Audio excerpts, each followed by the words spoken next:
Hello. Hi, everybody. Kayla Lords. John Brownstone. Of Loving BDSM, where we help Kingsters like you have happy, healthy power exchange relationships. Part of that, to me, is about taking in new information. Absolutely. I like to take in new information by reading.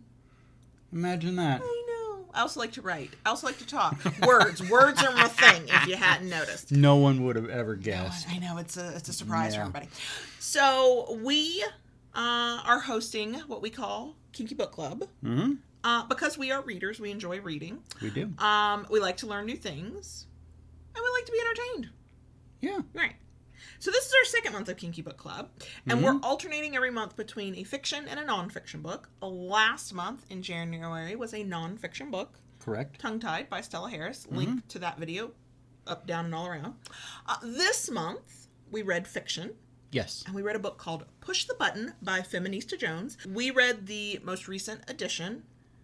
Push the Button by Feminista Jones was originally published in 2014, and it's been revamped, and I think in 2019 came out with a new edition. Gotcha.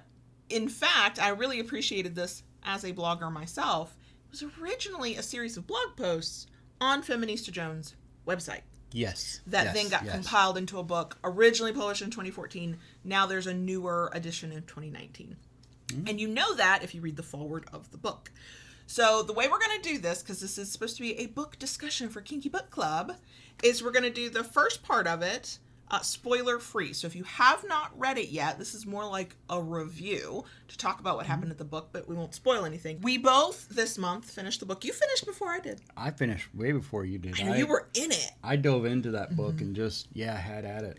It's a really quick read. Super, super quick. If you're a fast reader, you might read it in a couple of days. Slower readers, maybe not, but it's not like hundreds of pages. No. It's a quick read.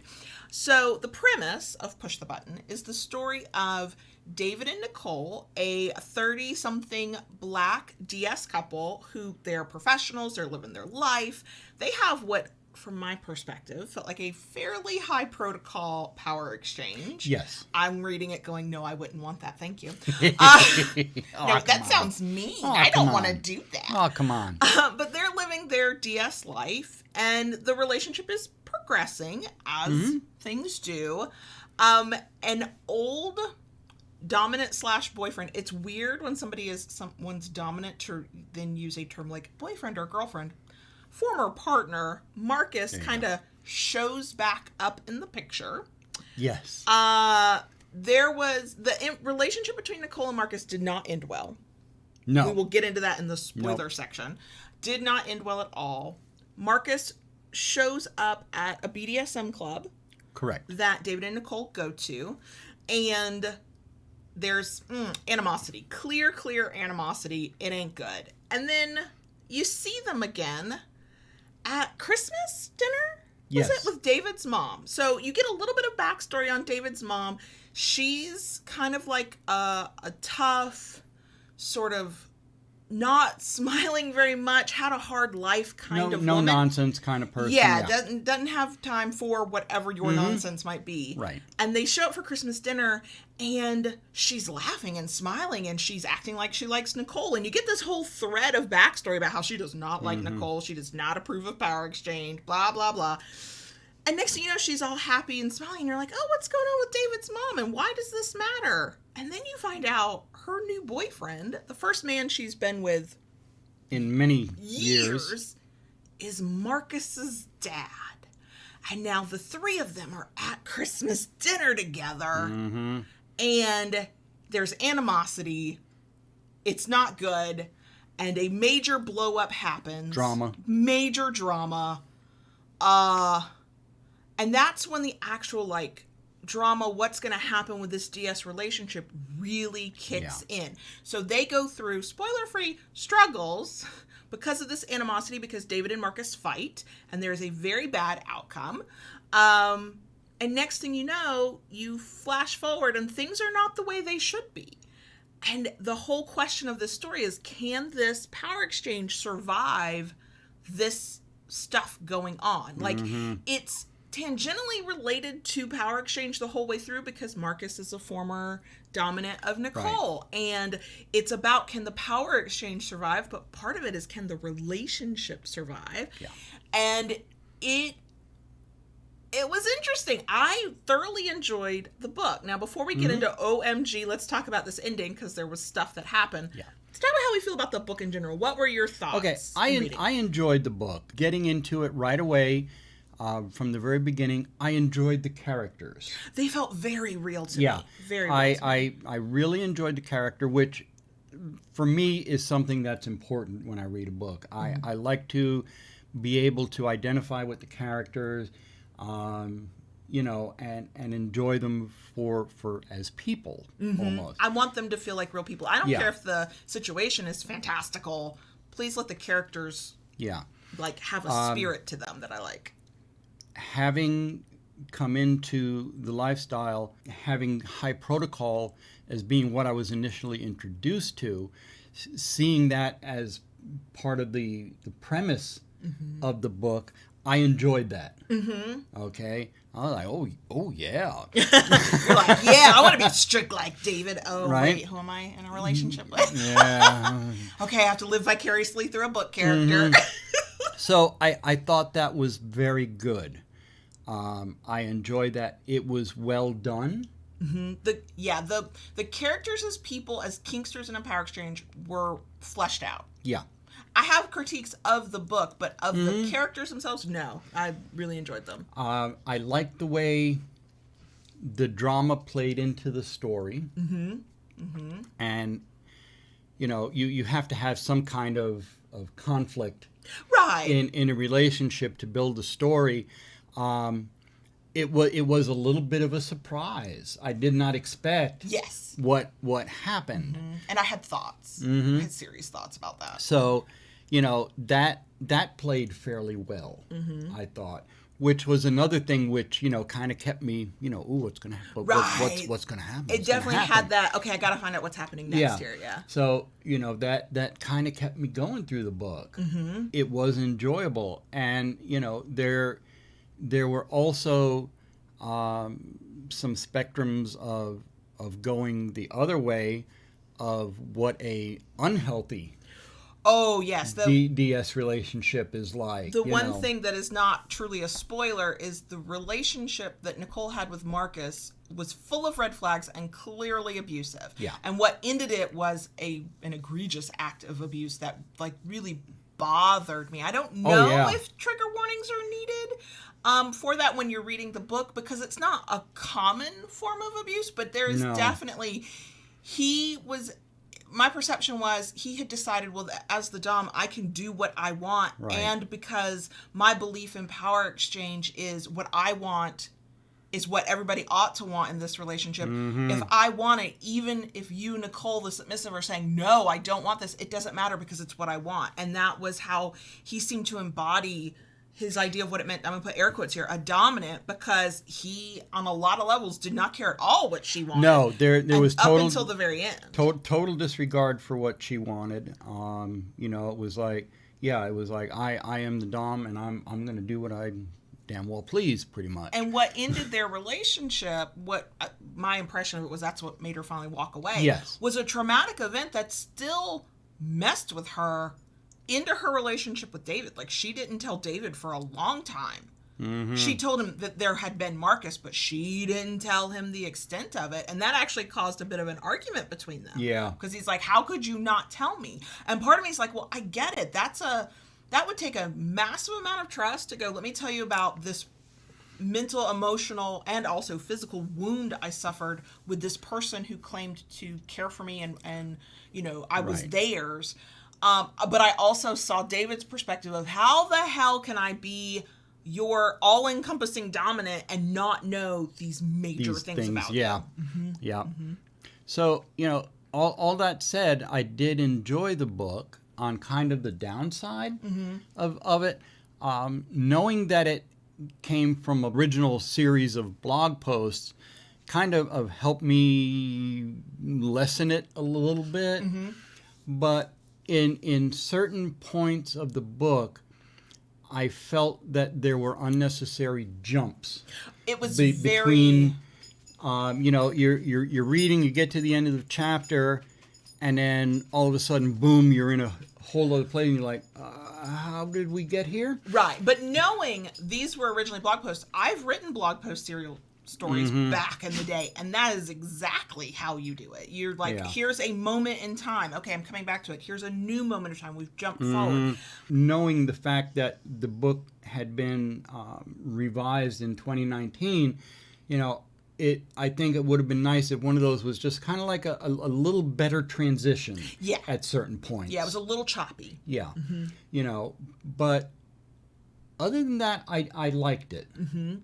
I liked it, and one of the things we were talking in our Patreon Discord, where we have a Kinky Book Club channel, do lolly for Discord, a few of us were saying the book was good, we enjoyed the characters, we did not need the very last chapter that we got. There was more I wanted to know. So before we get into the spoilers, because I'm dying to talk about like the spoilery stuff, I'll share. I agree with everything you said. The only reason I did not give it, when I rated it on Goodreads, I didn't give it 5 stars, I gave it 4 stars, was the choppiness and the fact that I would have liked more transition. And the ending, I would have liked, not a different ending. Like, knowing what happened was a nice to know, but the chapter right before the ending was where there was more I wanted to know. And we didn't get that. We got a jump that was a little jarring, and I was like, the ending is not completely dissatisfying, but I wish it had gone in a different direction. Or not a different direction, but I'd known more information. I mean, as far as the ending, yes, I agree. There was a little bit of a jump. And yet, at the same time, it this is kind of the rose-colored glasses thing. It kind of tied up neatly and nicely, and it kind of gave you the feeling of the happily ever after. Oh yeah, it's a total romance happy ending kind of thing. That's a spoiler, but it's a BDSM romance.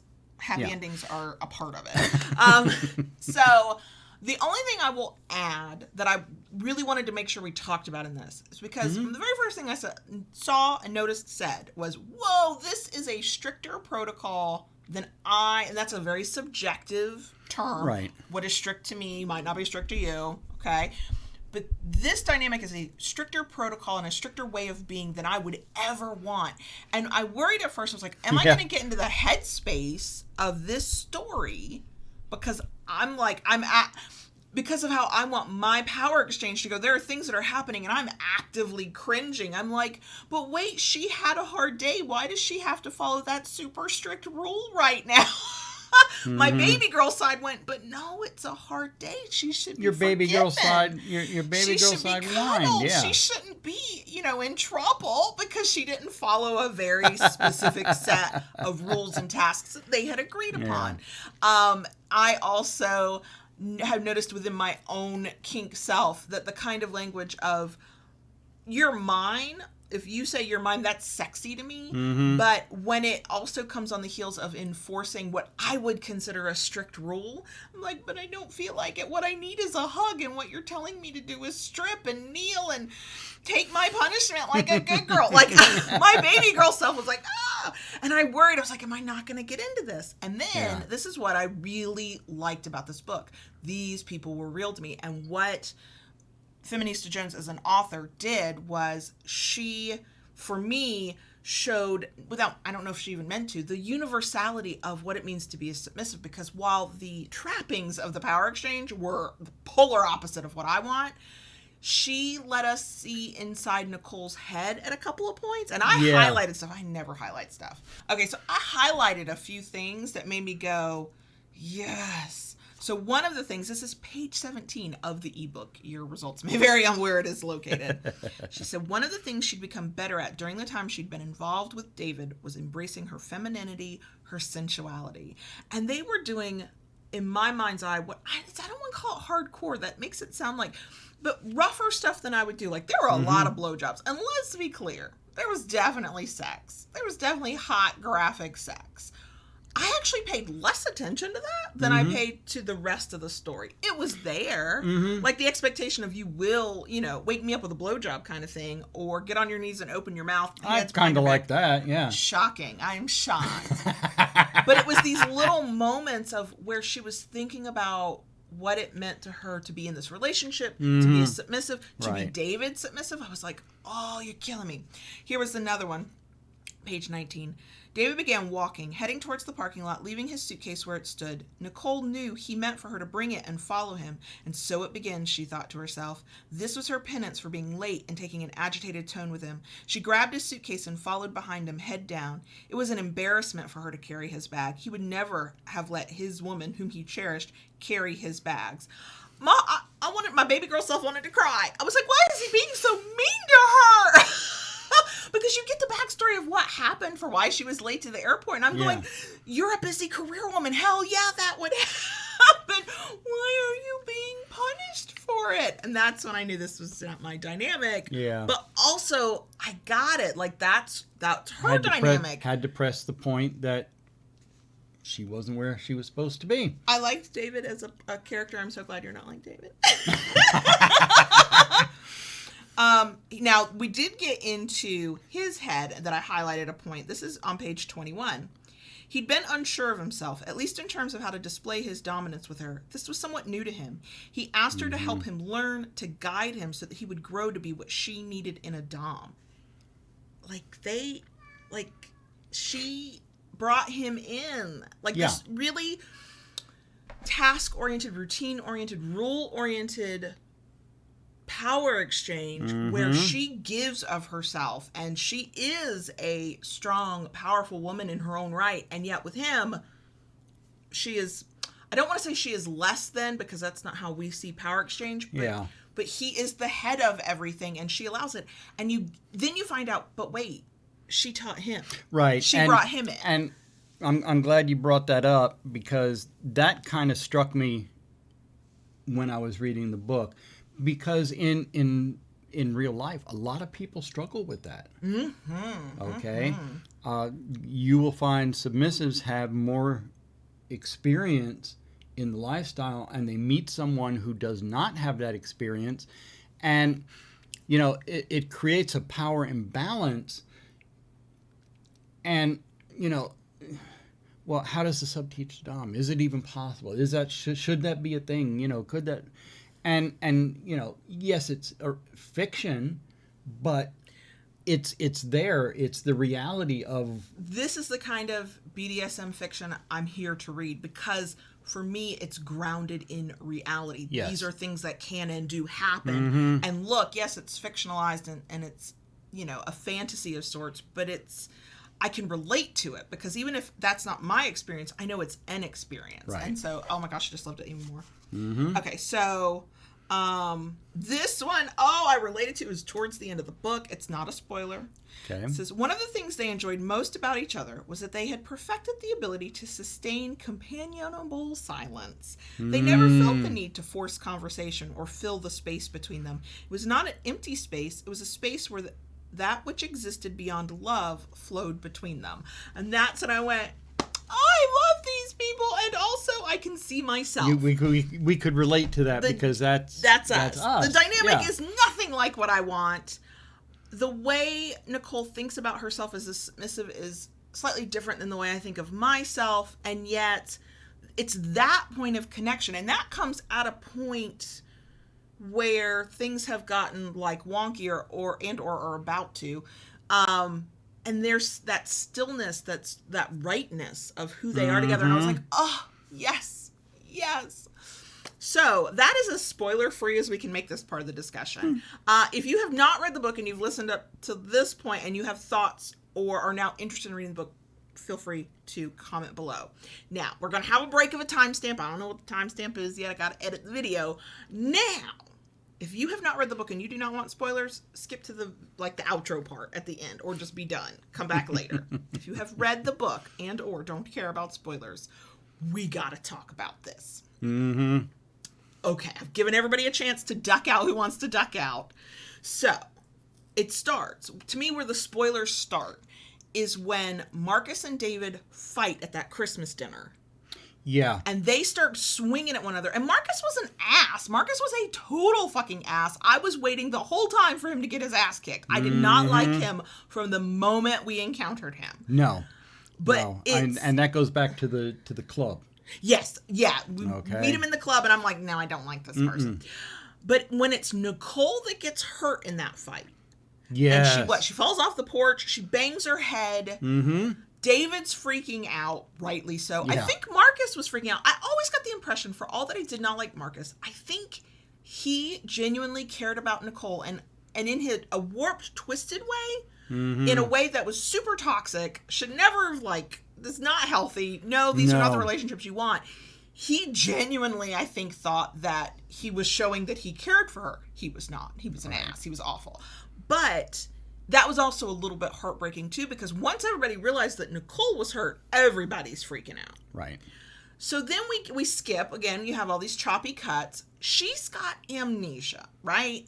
And the doctors have said, okay, she doesn't remember David. She remembers Marcus. That's the last memory she has. Mm-hmm. And so he's the one that's familiar. I have to know how, because I know how I felt about this. We know, because of what we've read in the book, that Marcus was abusive. Right. The big culminating thing that finally broke the relationship, because he went too far, was when he branded her. I was sick to my stomach at that I was part. too. Sick to my stomach at that. I found that very disturbing. It hit me on a visceral level. Yeah, I mean, it was, tears, because I was trying, at that point I was in Nicole's head, and I was like, oh my God, the powerlessness. That is the unwanted powerlessness. Yeah. I mean, oh my gosh. I'm somewhat familiar with branding, not in reality, but from having read the Gore books. Mm-hmm. Okay, that was something they did with the slaves. Mm-hmm. And not that even in there it was consensual, but, the slaves expected that if they were caught, right, this would happen. This was going to happen. There was some knowledge that it could happen. Right. Right. I mean, with this, it was just total. It came out of nowhere, and her saying no, using her safe word, nothing stopped everything. And that is a reality. Maybe not specific to branding, but that is a reality that submissives face in dangerous situations. It is. It was visceral to read and experience. And then here's what got to me about that part. Because you get through it, and then you realize she's out of that, and she's in this good relationship with David, and you're like, okay, there's this happy ending-ish. Mm-hmm. It doesn't undo the trauma and what happened to her and how it affects her, but she's in a better place. And then, when she loses her memory, and I wondered if this was because she didn't tell people. She barely told David, and only when pushed. Right. Everybody's like, well, what Nicole needs is to be with Marcus. Is familiarity. Right, and for Marcus to be around, because that's who she remembers. Right. And I'm like, but he abused her! What are we doing here? Right. And you know what's funny? I'm not mad at the author for that. I feel like it was a really good storytelling device, and it made you think, because it was like, wait, if more people knew how he had been with her, would anybody have allowed that? Right. And that's not to say a victim should have to tell everybody what their situation is, but there is a little bit of that, oh my God, thank God she can't remember it. Yeah. Because I think if she could remember that part, even if she didn't remember David, she'd be like, get the hell away from me. But it was hard to know that that's how that relationship ended, and here they are. He wasn't living with her, thankfully, but he was around. It really bothered me. The gist I got from the book was that he was around much more than he really needed to be in that situation to help her. And what disturbed me about all that was that it was clear he was taking advantage of the situation. Sure. He saw this as his end to get back in with her. It almost seemed like through that, with her amnesia, I almost got this feeling like he was grooming her a little bit. I think he was trying to get her back to where she had been. Because part of the amnesia was that she didn't remember her DS with David. She didn't remember David at all. Didn't remember Right. their DS. And I think she only kind of remembered her DS with Marcus. Like, not even in a real in-depth way. And she felt really disconnected from it. Right. And that was a good thing. And I feel like that was a subconscious part of her going, we know this guy's bad news. Mm-hmm. What I was really impressed with, and I think it was one of those things that it's almost like it's a good thing that she had forgotten the abuse, because would she have been able to do this otherwise? She very firmly, very clearly was like, I'm done with you. I will call you when I need you. You need to go, Marcus. And this is towards the end when she's still got her amnesia. She's had to change career. She was let go of her job because she couldn't come back to work for a very long time. And she's just, there's a lot going on for her. And here's Marcus basically hovering, but it's not hovering in the way that, like, you imagine David would have hovered if he had been welcome in and wasn't essentially a stranger to her. And you get that feeling that he wants her to, like, come back into the fold, so to speak, and be his again. And so he's trying to, like, push and help and manipulate and whatever. And I wondered if it was because she did not have the memory of how that relationship ended and all the things he did to her. She had the strength to go, I need some space. You can go. Mm-hmm. I'll call you if I need you. Well, and I loved seeing it, but it was strange. Yeah. My take on it, at least, was that I think she had some kind of intuition on a subconscious level. Yes, I agree. You know, that because she kept, you know, one of the things in the story is in that specific timeline, you could see into her thoughts, and she was like, you know, something wasn't quite. She felt off. She knew things weren't right. Her gut was telling her something. She didn't know what it was. Mm-hmm. What I was actually more surprised about was that she said, go, I need space. Yes. And he went. I know. I thought he would push back. Yeah. I thought, oh, he's not going to like to hear this. He's going to, because of how their relationship had ended and how he had been at that point. Yes. So then we fast forward a little bit. Here, I want to stop because this is not it is a spoiler part, and it's not a main part to the climax of the story, but it did strike me as, So David's been, like, on the edges of her life, trying not to interfere, trying to help her, like, wait for her to come back to her memory naturally. And he pushes a little bit, and he doesn't push in a bad way. He's like, I'm going to go join her gym, and so I have a reason to run into her. And, you know, she doesn't realize that she's living in their apartment, and it really is his apartment too. Yeah. And he's out until she remembers them, and she hasn't, and he hid things, not hid them, but tried to put things in places in her bedroom and closet where she might find it and read it or see it, and it'll spark a memory. And that's clearly not happening. Right. So he's like, okay, waited for months now. I got to push this a little bit. So he's like at her gym, and it's fine, and it's not creepy. No. Because you do know the relationship, and you know where it's coming from. Yeah. And she responds to him. Yes. So differently than she ever responded to Marcus. And it's sort of like that, you know, they're supposed to be together. When they finally get to the point where they're spending time together, and she doesn't remember, but she's comfortable with him, he pushes in a way that made me a little uncomfortable. He went full Dom mode. Yes. And I recognized in reading it that what he was trying to do was spark her memory, spark a reaction. Like if she had an innate reaction to that, then he would kind of know she was still in there, and they just had to wait for the memory to come back. But something about it, because there was no easing into it. There was, this is our old dynamic. It was kind of a switch flip. I know. And I went, and, you know, thankfully, the story being what it is, she does respond positively. An instinctual part of her remembers this and, like, leans into it and is like, yeah, I'm here for it. But then there were times a little bit later when that would be described, and she wouldn't remember, and she would forget to use, because it wasn't like her memory came back from that. It's that they fell into their sort of natural way with one another. But she'd forgotten all the things he taught her, and so he was, and it was, when I say punishment, it was like blowjobs, or it was like don't touch yourself, or it was whatever. It was small things, but then he would, maybe it's because it was a air quote around this word, stricter protocol than I would ever want. He wasn't rough, he wasn't mean, but he was gruff with her. Yeah. And I was like, dude, she's got amnesia. Like, what? You know? But storytelling being what it is, they're fine. They're together. And then we get to the real climax. You think the amnesia is the climax. No. The real climax is here comes Marcus, and he's now obsessed. He's now remembering how she promised she would be his. Now, she promised, she was pushed into that. She was manipulated and sort of like, I'm going to keep pushing at you as Marcus till you tell me you will always love me. You will never leave me. And he never recognized that it was his own manipulation that made her say that so she could get out of the conversation and feel safe. And then he decided to take that as gospel, essentially, like, oh, she said it, so this is now real. And here he comes after all those months where he got to be kind of around her again and pretend they were kind of in a relationship again. And now, like, the jealous monster part of him comes out, and he comes back with a gun, and he's ready to kill her and or David, because if he can't have her, nobody can have her. Right.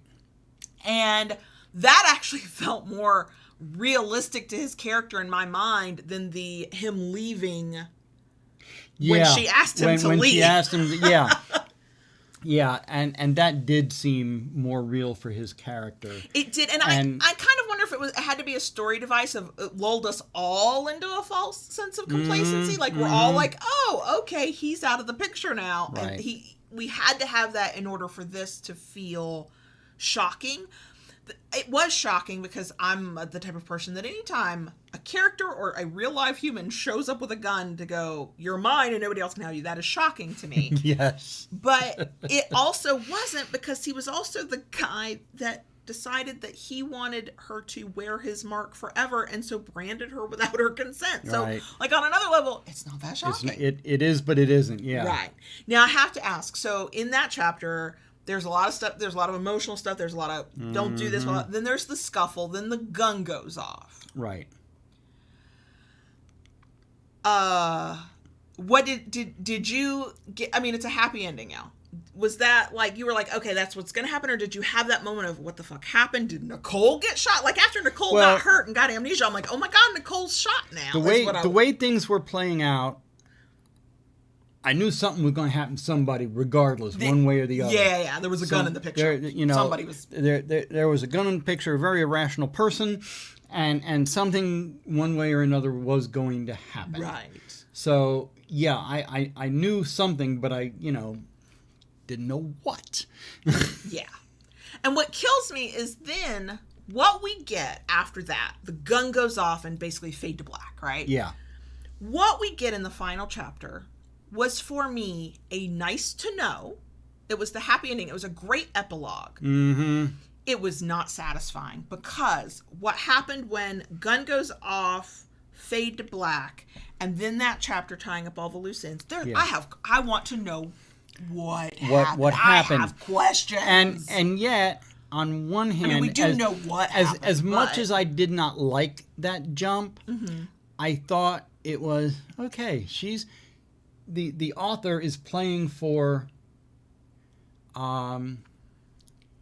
tension, kind of trying to hold you in there, because when it jumped to that point, you're reading and you have to read in before you really find out. That's true. That's true. They're trying to grab your attention, and it did work. It worked, but I was more like, okay, well, now that I have that information, spoiler, you're in the spoiler section. Yeah. Marcus died. David shot him in self-defense. And what, to me, is like the happiest ending of all, and I don't know enough to speak on this credibly or in an educated way, but also we're talking about black characters, a gun, the police were called. I was more excited that the police in this story went, yes, clearly you shot Marcus in self-defense. Right. You're fine. Nobody was arrested. That's quite frankly where my heart started beating faster. Yeah. I was like, but you know what? That's the nice thing about fiction. You get to have those happy endings where you don't have to deal with that stuff. So, all of that comes about. Then the thing that is then a surprise to me is that Nicole had been pregnant at the time, unbeknownst to her, right? With Marcus's child, because of course he took advantage of that situation, which to me was like the icing on the cake of this dude was an asshole. He saw an opportunity and he took it. And I know there are people out there who are like, well, he saw an opportunity and he took it. But how does a woman with amnesia that broke up with you. How is she giving full consent to this situation? It's definitely a question of consent. It's another spotlight on Marcus's character as somebody who did not care about her as a human being. He cared about her as a possession, clearly as an object, which was a nice dichotomy between him and David, who David treated her like an object in their power exchange and kink, and yet deeply cared for her as a human, as a woman, as the love of his life. So that was a nice differentiation between the two. Mm-hmm. And then we had one last unnecessary twist, and I hate to say it because I love twists and turns in romance. I like the drama of it, and then where we get to see them loving one another again. Like, I enjoy that. I like romance. But this one annoyed me. Okay. I was like, look, she's had amnesia. First, relationship with Marcus ends brutally. She's had amnesia. She's been threatened with a gun. Marcus has died. She carried Marcus's child that David loved. Spoiler. And now there's an emergency with the new baby. And I was like, okay. This is one, like, dramatic loop too many for me. I'm at the end. We've had the happy ending. You know, it's like, and then we get the next happy ending. We get the reiteration of how deeply they care about one another and how deeply entwined they are, and how, it's not just about the power exchange. It's about the love between the people. Yeah. And this was another good illustration of that, about how the power exchange can be all-encompassing in their relationship, and yet at the end of the day, they're in love and they care about each other. Still two people who care about each other, yeah. But I was just like, I didn't need that. Yeah. We could have left that whole part out and I'd have been happy. Mm-hmm. Does not take away from my enjoyment of the story, my enjoyment of Nicole and David as characters. There was... And I attribute it probably both to the author's writing style and to the fact that these were once blog posts, because you just blog differently than you write a novel. True. You just do, in my opinion. Anyway, there was not a lot of like character building, world building. You didn't get a bunch of details. I'm okay with that. I don't need all those details. I just need enough details to understand who these people are. And so I would say that we didn't exactly get Nicole and David's entire life story to figure out who they are, and we didn't, to me, need that. No. Their character of who they were as people came right on through, and I liked them. In certain books, in certain stories, you want that world building. Oh, yeah. If we're in sci-fi or fantasy, I'm going to need some more building. You want that backstory, and you want that whole, where did they come from, what molded them to be what they are, and bring about what's happening. And in this, no, you're right. We did not get that, but I did not feel we needed that for this story. No, I didn't either. I was able to identify with the characters. Mm-hmm. I knew what I needed to know about the characters in the concept of the story. Mm-hmm. Mm-hmm. And that was fine. Mm-hmm. I agree. Could it have been made longer? Could it be novel length? Is there more? Sure. Yeah. But I don't need it for this to be, to me, a really good story. If you're here at the spoiler section and you haven't read it yet, it is choppy. It does jump from like one moment to the next, and there's not a lot of in between transition. Right. But that was okay with me. The violence and the bad stuff that happens is not, to me, so graphic that it needs massive trigger warnings everywhere. Mm-hmm. But it is important to know that I would read reviews other than just ours before you go read it if you haven't. Yeah. I would love to know, if you read it yourself, what you thought, especially about the different twists and turns in the drama. Like, did you need the problem with the baby and pregnant lady at the very, very end? I don't know. I did not need that. It was like I was already a little stressed. We had just relaxed. Yeah. And then the stress went back up. Mm-hmm. But that is us talking about Push the Button by Feminista Jones. Link to get the book for yourself is below. Link to learn more about Kinky Book Club is below. If you've read it, would love to hear your thoughts. Next month, we are reading the new Bottoming book by Dossie Easton, Janet Hardy. We are reading the ebook. The ebook, I believe, is the most up-to-date version. If you have an old paperback and you read along, no worries. We were gonna buy the paperback, and then I realized that the ebook was like 5 or 6 years newer, and I went, oh, never mind. I'm just reading the ebook. So it's the new bottoming book next month. So I hope you join us for Kinky Book Club. If you would like to get more of this, whether it's Kinky Book Club or BDSM actual helpful information, feel free to subscribe to the channel and give us a thumbs up if you enjoyed this video. And don't forget to hit that notification bell so you get updates when we have new content. Sure, just do it, Daddy says. And if you want more of this, including a place to talk about Kinky Book Club as you're reading books with other people reading the books through our Patreon-only Discord, join us on Patreon, patreon.com/KaylaLords. Bye.